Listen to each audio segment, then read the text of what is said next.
were asked by friends who were in bands if they can use one of our paintings on their album. I will clue you in, 99.9% of all bands are not going to become famous. So I would just do them a favor and either give it to them for free, or I have a image use fee, which for me, it's now $300. You could start off at $50 or $100. They don't get the original image, but they could just use the picture. Let's see. Oh, I was going to tell you one more story about this. So yes, one of the most interesting stories in the history of copyright that I'm aware of, Maxfield Parrish died, sort of in the name, and his children inherited the copyright. Well, they sold that copyright off for not too much money. It was enough money at the time, but then they decided that they were mad at the woman who they sold it to, and they took her to court and tried to sue her because they realized that they didn't think much of their father's work or the future or the legacy of his work. And this other woman invested in Maxfield Parrish and made the work worth more and more and more. Well, it came out in the court case that the children had actually looked at putting out a hit on her, like actually having her snuffed out, because she owned the copyright and they wanted the money, which they no longer had a legal right to. So one of the most famous court cases that's come out about licensure and copyright, there are artists who are appropriators, and they sort of set the tone for what will happen ever after because they borrowed promiscuously, we'll say. So this is work by Jeff Koons. He's an internationally known artist.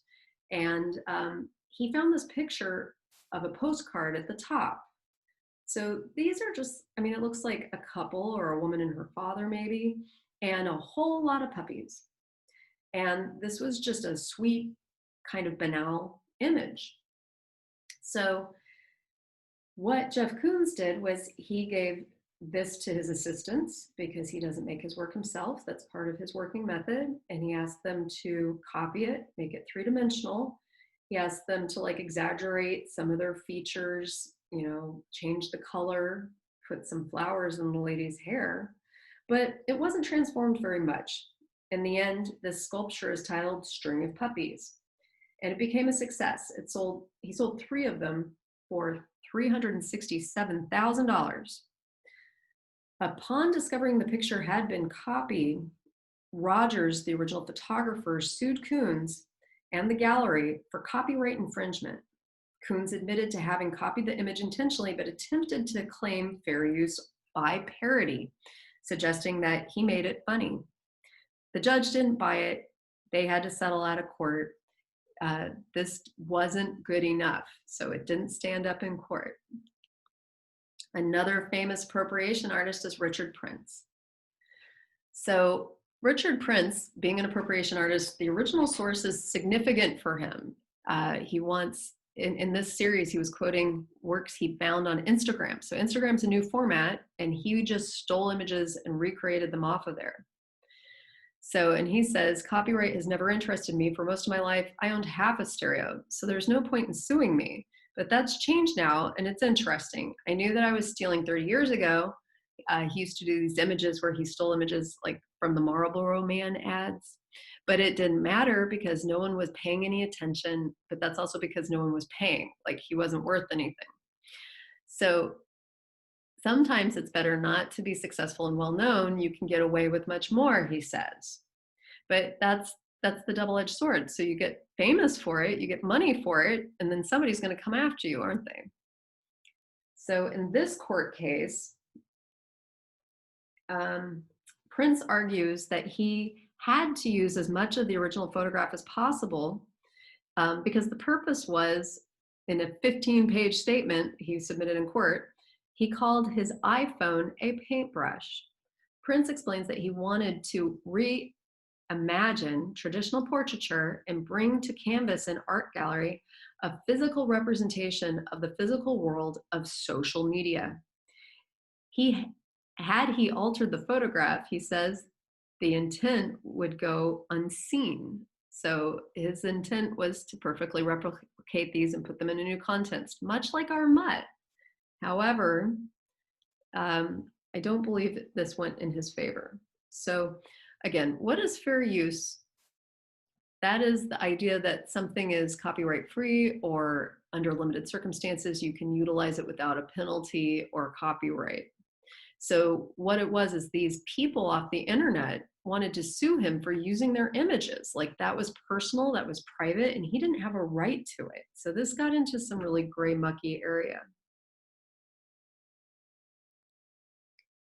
So Prince will also utilize luminaries from the art world. So a curator, or the director from the new museum, Lisa Phillips, was brought to court and said, an image need not be altered to be transformed into a new work of art, noting Prince's long practice of appropriation. Whereas the photographs convey meaning about individuals, Prince's work refers to the way these portraits were already transformed by Instagram as a medium of communication. So is not the photograph the meaning, it's the Instagram. So it wasn't that the photograph had significance, they were saying it was the Instagram format. However, it would appear that Instagram is not under fair use. So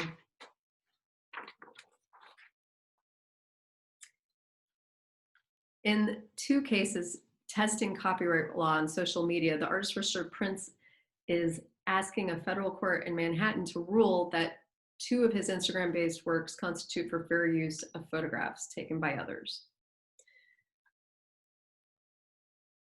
So with that, artists may invoke fair use to incorporate copyrighted material into new work in any medium, subject to certain limitations. But again, this is determined by a court, and if your work is worth a lot of money, it depends on where that court is, actually. So there are limitations. Artists should avoid uses of existing copyrighted material that do not generate new artistic meaning, being aware that a change of medium without more may not meet the standard. So, of course, with each new body of work, Richard Prince pushes things further, and probably his work is also worth more money. So he took a bunch of images from a book on Rastafarians created by Patrick Carew and barely transformed them. So like, he wasn't able to convince the court that these images were his, that he didn't transform, so he minimally transformed them. And then Carew sued Prince. So this gets more mucky and less clear because this went to 2 courts. So in one court, they ruled in favor of Carew, but they moved this to a more financial district in Manhattan. And the second time, they ruled in the favor of Richard Prince. So I think this quote by Prince is pretty illuminating. He says, "Phony fraud photographers keep mooching off me. Why? I changed the game," he wrote on Wednesday. His Instagram account, which previously had over 70,000 followers, is currently disabled. So basically, I think Richard Prince sort of is saying, I'm doing what I do. I appropriate. And this guy was sort of nobody. And he's trying to get a bunch of money off of me because I made appropriation valuable. And that's pretty complicated. So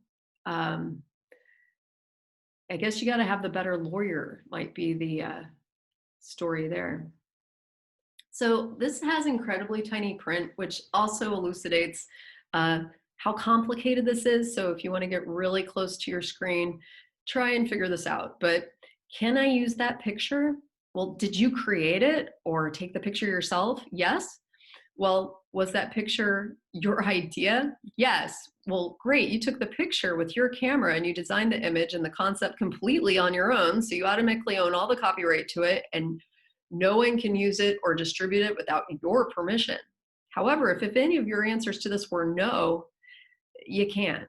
So if you created the picture that is similar to someone else's and it might be thought of as theirs, you cannot use the picture or anything other than for very limited personal use, including printing and hanging on your wall. You can keep it at home. You can't sell it. So when in doubt, do your research, find out if things are copyrighted. So if you didn't create this image yourself, ask yourself, was this fair use? And can you prove that this doesn't have a copyright attached? So if there's no copyright attached, yes, you can go ahead and go for it. However, if you're using a copyrighted image, you should seek permission or go get some new ideas, I guess. So there are way more things to consider here that I feel like you should, screenshot this and revisit. What is the difference between copyright, something that is protected? What is fair use? Those are things that have the legal right to be used. Creative Commons, images that are copyrighted, but that the creator has put into provisions on their use. So Creative Commons license might stipulate, for example, that an image can be used as long as it isn't modified in any way. As opposed to public domain, images that no longer have copyright restrictions, either because the creator willingly relinquished the copyright or because the creator is dead and no one renewed the copyright. I will say that for myself, I have an image that I released the copyright on so I could put it on Wikipedia so that my work would be found on Wikipedia. And someone created that page for me and I fit the requirements to be on there. So that's nice. But I have found somebody who was in, I believe, Panama City, who was selling images of my work for money. So they printed it out and were selling prints. And I just nicely asked them not to do that. And I never saw it again, but I also haven't followed up on it. But technically I released the copyright to them. So then this brings us into a totally new territory. And these are images of my paintings tattooed on other people. And when people send you the photos of this amazing tattoo work on their arm, and these are self-portraits. I mentioned that because I don't recall at any time prior in the history of humankind that a female artist painted self-portraits and other people tattooed this work on them. I mean, maybe a Frida Kahlo, but I'm unaware of any examples. And then this was almost phenomenal. My work was placed into a book called Gothic Art Now. That was like the top selling art book at one point in 2007. It was translated into 7 languages, which is awesome. I didn't get any money for being in that book. And what I could tell these nice men who tattooed this on their bodies was, hey, thank you. That's awesome. One of the surest tests of the superiority or inferiority of a poet is the way in which a poet borrows. And with poet, we could say artist, painter, writer. Immature poets imitate, mature artists steal. Bad poets deface what they take, and good artists make it into something better, or at least something different. The good poet wields his theft into a whole or a feeling which is unique, utterly different from that which it is torn. The bad poet throws it into something which has no cohesion. A good poet will usually borrow from authors remote in time or alien in language and diverse in interest. This is from T.S. Eliot, The Messenger. Again, some of this is from How to Steal Like an Artist, and it was wonderful to be able to utilize this book because I think it had some really valuable messages. So the point that you did not intend to copy something is not an excuse. Especially for those of you who are in academia, like you're going through your undergraduate or graduate education, part of this is like you're educated. You have a responsibility to know what you're doing. And this is the ethics committee. I'm your professor. I'm telling you, you have a responsibility to know how to use images and you have to be responsible for it. So good theft includes honor or homage, studying. So you might make a copy so you know how to do a technique by like copying a bark drawing. You steal from many people. So you're copying a lot of artists and synergizing it into your own new unique style. Or you credit the people that you are quoting from. Or you totally transform it so it's unrecognizable and you remix it. I myself am now pretty aware that I belong to a generation of mashup artists in some way or another. And it's a zeitgeist. It was a sign of the time that I'm living in that we did remix and transform. And I attempted, at least in my own work, to credit those by keeping the original identity so that it's like a citation style. So bad theft degrades, skims, steals, plagiarizes, imitates, and rips off other people, which is bad. One more quote from the book. I once found a little excerpt from Balzac. He speaks about a young writer who stole some of his prose. The thing that almost made me weep, he said, I was so happy when this young person took from me, because that's what we want. We want you to take from us. We want you at first to steal from us because you can't steal. you will take what we give you and you will put it in your own voice. And that's how you will find your voice. And that's how you begin. And then one day, someone will steal from you. Balzac said in his book, "It makes me so happy because it makes me immortal, because I know that 200 years from now, there will be people doing things that somehow I'm a part of." Don't worry about whether it's appropriate to borrow or take or do something like someone you admire, because that's only the first step. You have to take things so that you can make something original. So while you're in school, I say copy, imitate, process these things, give yourself permission, or we're not going to have anything new. Big quote, "Those who do not want to imitate anything produce nothing." So starting with originality is just like a really steep place. Your job is to collect good ideas. The more good ideas you collect, the more you can choose from to be influenced by. And quote by Pablo Picasso, "Art is theft." And there is a way to say that, like, really all culture is appropriated, but we're going to get into that in a moment. So how can I avoid plagiarism or being overly derivative? In my own work, so I work from collages and I have a citation style. I quote many, I remix and I mash them up. I also have a woman's response to a man's history. So it's a more of a history or a hysterical response to history. There is meta narrative there. I'm telling my own story through these other stories. It's fragmentation, appropriation. I'm attempting to replicate that collage in a trompe-l'oeil manner, and destruction of the whole, as we mentioned, that by working allegorically or analogously, I am taking things apart and putting them together in my own voice, which at least gives me hope. So every new idea is just a mashup or remix of another one or more previous ideas.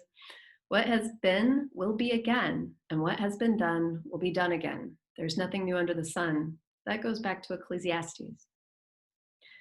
And everything that needs to be said has already been said, but since no one was listening, everything must be said again. So I start and stop with the same quote: "Nothing is original. Steal from everywhere that resonates with inspiration or fuels your imagination. Devour old films, new films, music, books, paintings, photographs, poems, dreams, random conversations, architecture, bridges, street signs, trees, clouds, bodies of water, light, and shadows. Select things to steal from that speak directly to your soul. If you do this, your work and your theft will be authentic. Authenticity is invaluable. Originality is non-existent. And don't bother concealing your thievery. Celebrate it if you feel like it. In any case, always remember, it's not where you take things from, it's where you take them to." So that is the end of that presentation, but there is an addendum. We have a postscript. It is necessary to speak about cultural appropriation, and here is your PFSA on cultural appreciation. So let's talk about colonization. Colonization is the action or process of settling among establishing control over the indigenous people of an area. The action of appropriating a place or domain for one's own use. So this happened a lot in the old world. This was incredibly prevalent in the 15th, 16th, 17th century was the era of colonization. The aim of colonizing was to control people's wealth.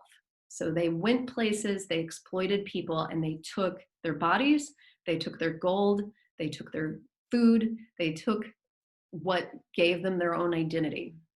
And they produced economic and political control. The process is a destructive one, deliberately undervaluing a people's culture, their art, their dances, their religions, their history, their literature, the conscious elevation of the language of the colonizers. So everywhere that English went or Spanish went, they took over the indigenous people's own culture, their own language.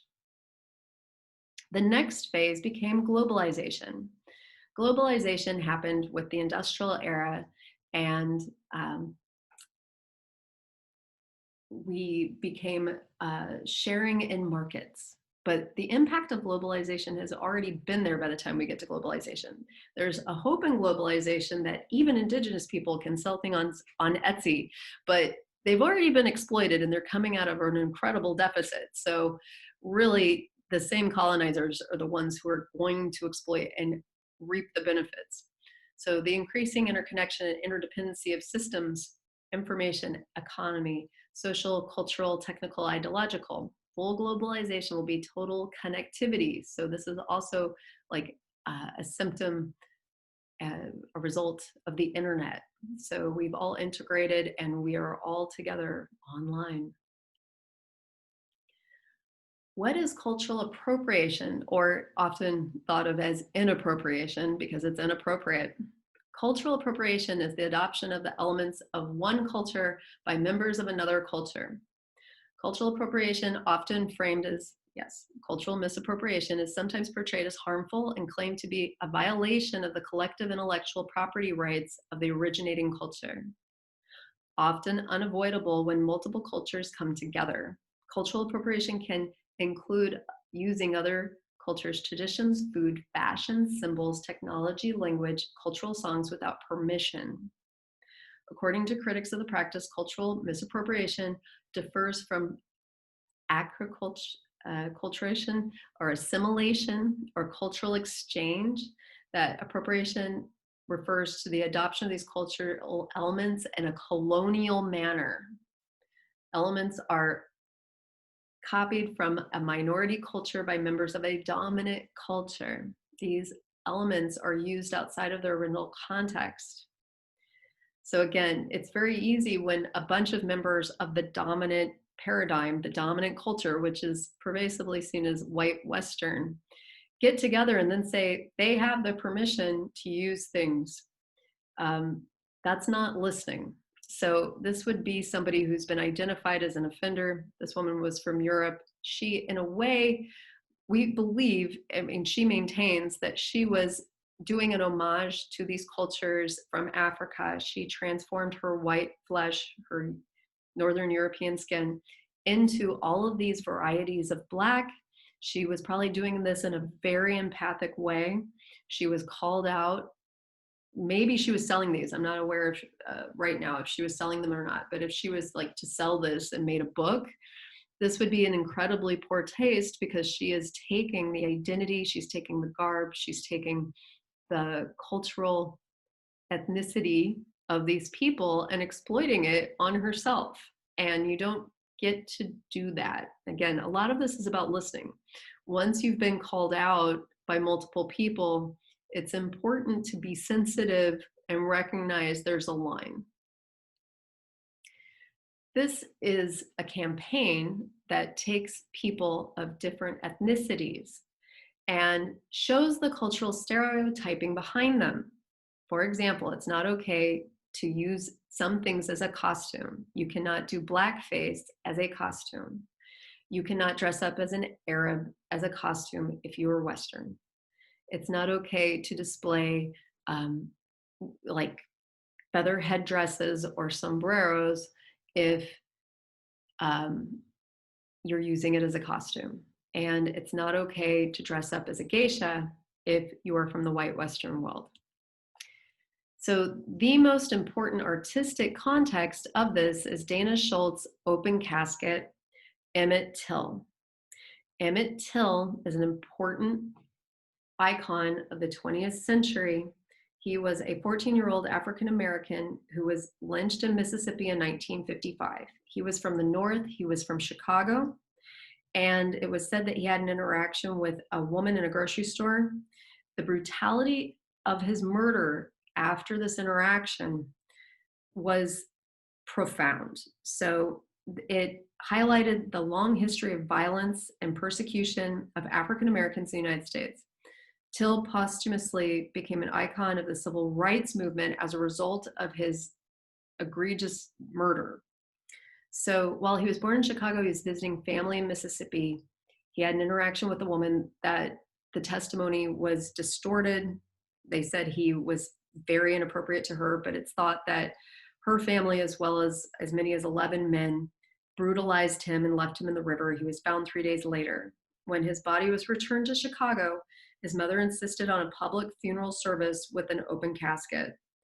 The open coffin funeral was exposed to the world. So it was said that his bloated, mutilated body could be smelled for blocks, and thousands of people lined up to view him. After this incredibly public burial, his name was widely known, and he became the symbol, this archetype that represented the civil rights movement. This image was used on posters that represented the worst of white atrocity against Blacks. So Till's murder was seen as a catalyst for the next phase of the civil rights movement. So while there had been lynchings and murders in the past, this got a lot of public attention, especially because he was a minor, because he breached the caste system, because of issues about segregation, issues of law enforcement. This was heavily used by the NAACP and the White Citizens Council. So this is one of the most important images in the 20th century for the civil rights movement. Dana Schultz is an artist who went to Columbia University, and she was part of this group in the early 20th century that was like the cult of the new. It was like 20-somethings who became famous very quickly. So, you know, guys, investors, people with money, kind of Wall Street people, went and found artists, here's Dana, a little older, and really propelled them to the top of the art world, collecting their work, making it worth lots of money. So here's a piece of hers. She had painted someone who was deceased before. Here's the autopsy of Michael Jackson. Not that she only paints dead people or corpses, but anyway, why would she paint Emmett Till? So in a New Yorker article, she said that she was attracted to the aura of the piece, but she wasn't really aware of the history. And this created widespread controversy. So artist Parker Bright on the right wore a t-shirt that said Black Death Spectacle on the back and blocked the painting at the Whitney opening. So it is not acceptable for a white person to transmute Black suffering into profit and fun, said Hannah Black. These are two people that came out condemning harshly Dana Schultz's work. So some of the things that we should keep in mind, this was not the first time she showed this work. This was at the Whitney Biennial, but she had shown it in Berlin before and no one really reacted, but that's context. No one in Berlin knows this case, but once it was shown at the Whitney, this is a big deal and it's deeply offensive to African Americans. So in response to the controversy, artists Carol Walker and Coco Fusco made responses, as are we all. I am more than a woman. I am more than a descendant of Africa, more than my father's daughter, more than Black, more than the sum of my experiences thus far. Art often lasts longer than the controversies that greet it. I say this as a shout to every artist and artwork that gives rise to vocal outrage. Perhaps it too gives rise to deeper inquiries and better art. Carol Walker. So what she is saying is that there is something more dangerous than a white person using a painting that they shouldn't be using, that this is, you know, an act of cultural appropriation, but that to make more statement about you cannot show this is censorship. So censorship is incredibly dangerous. This gets closer to fascist thought or controlling artists. The beautiful thing about art when it is at its best is art should flow. Art is about freedom. Art is about freedom of expression, and that we should be able to freely put what we need to say into art with some liberty. And when art is truly free, it represents a healthy society. So this becomes much more complicated in that this is an attempt to perhaps censure, but you could also contextualize it that this is an attempt to educate. This is an attempt to stop inappropriate use. But again, what they are saying here is that we need to give rise to deeper inquiries. and better art, which also means that really Dana should have known better. She's educated. She shouldn't have gone after this image, but she did something sensational. In a response in a New Yorker article, Dana said that she would never sell this painting. By saying that she would never sell this painting, it kind of ended to a degree this controversy, because it was not as though she was going to make a lot of money off of the sale of this controversial piece. So appropriation do's and don'ts. Insisting on appreciating when you've been told you're actually appropriating, don't do that. You can avoid appropriation by listening to the people whose culture you want to participate in. So actually talk to those people and see if what you're doing is okay. I understand that it hurts to be told you're causing harm when you're just trying to be helpful, but when it happens, it's best to swallow your pride and understand that marginalized people know what's best for themselves. So don't take their power or their voice away by what you think. We all make mistakes, so it makes sense if you're misguided and you participate in appropriation without realizing it could be harmful. So this is sort of getting into the ethics and what's appropriate culturally. So then there is some controversy about appreciation. And so this woman had a tea party for her daughter that was considered appreciation of Japanese culture. And she was lambasted online by other white people for appropriating, where other Japanese people in this article came back and said, well, actually, we love when people enjoy and appreciate Japanese culture. So there is a backlash of white people attempting to police white people about what is appropriate. And this is where this gets much trickier and complicated. How do we enjoy other cultures that may want to be appreciated and enjoyed without policing others and condemning them? Here's an example of my work on the left. I painted this painting. There's a quote from Francesca Della Francesca, Madonna della Misericordia, other images that are taken from different periodicals. Definitely a heavy quote from National Geographic on the bottom. This was very early in my career. I would never make this painting again. My gallery said, actually, if you can make me 20 of these, I could sell these all day long. I felt incredibly guilty after making this image and never made one again. I just felt like I had trespassed on another culture. It activated my conscience, and I never worked out of this canon again. I went in a very different direction and felt like I needed to take more responsibility. A friend of mine, Lori Field, also works very often with Asian people, and Lori is considered or self-considered a naive artist. And I asked her, why does she draw or work from Asian people? And she said she believes she was one in her former life. So that's her answer. I'm not calling her out because I'm not from another culture. I don't know how that's contextualized in another culture, but I thought the answer was interesting because my conscience was activated and I could not do it, but she didn't have that same effect. So cultural appropriation, a handy guide for the respectful human being. So here's a little more of our public service announcement. Is it part of my culture? No. Then get ready to proceed carefully. Do I understand the cultural significance of what I'm using? No. Do you want it? To because of how exotic or different it is? Yes. Then cultural appropriation, the oppression of a minority group by abusing their culture for pleasure. So that's a pretty heavy toll because you wanted it because it was different or it was exotic. And now that's cultural appropriation, and you're oppressing a minority group by abusing their culture for pleasure. So this is how we have to navigate through. We have to be rational, we have to be critical thinkers, and we have to take a step back when we see something and decide if it was right or not. I know I was guilty of this in the last 24 hours. A friend of mine was celebrating something and I saw a meme or a GIF, something that related loosely, like it had an allusion to Mexican culture, like it had maracas, and it was like so excited, congratulations.